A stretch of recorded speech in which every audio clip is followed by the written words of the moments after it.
যেভাবে আপনারা আপন করে নিয়েছেন সেজন্য আমি কৃতজ্ঞ।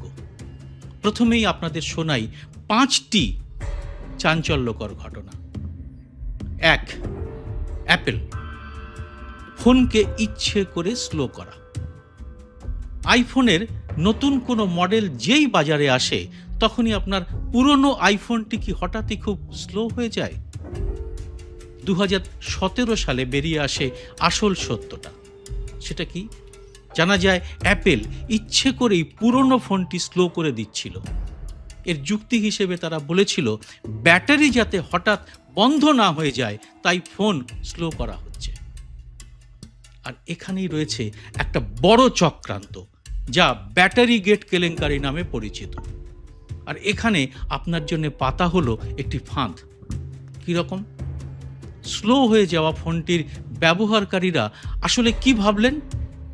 মানে তাদের ভাবানো হলো যে তার ফোনটাই নষ্ট হয়ে গেছে, তাই অনেকেই দৌড়ে গিয়ে নতুন মডেলের আইফোন কিনে ফেললেন। এভাবে বিশ্বজুড়ে কোটি কোটি মানুষকে নতুন ফোন কিনতে বাধ্য করা হলো, যদিও তাদের পুরনো ফোনটি পুরোপুরি ঠিকই ছিল।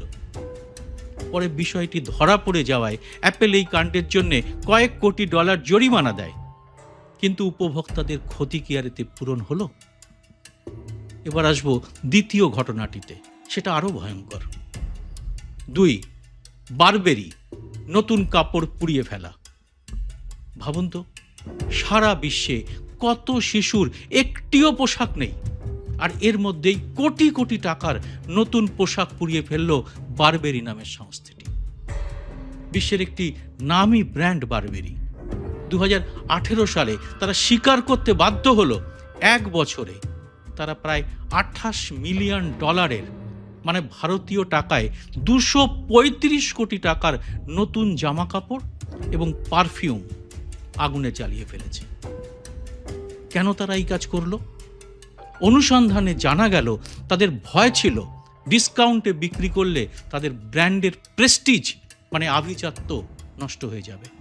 মানে তারা চায়নি তাদের ব্র্যান্ডেড পোশাক সস্তায় মানুষের কাছে পৌঁছক। ফল কি হলো? কোটি কোটি টাকা দামের নতুন পোশাক ধ্বংস হয়ে গেল, অথচ পৃথিবীর অনেক শিশুই জামা ছাড়া শীতে কাঁপছে, গ্রীষ্মে পুড়ছে। ঠিক এরকমই কাজ করেছিল আরেকটি সংস্থা। এবার আসবো তাদের কথায়। ৩, H&M অতিরিক্ত পোশাক ধ্বংস করেছে H&M, আর একটা বড় ব্র্যান্ড। এরা ফাস্ট ফ্যাশন কোম্পানি, মানে দ্রুত নতুন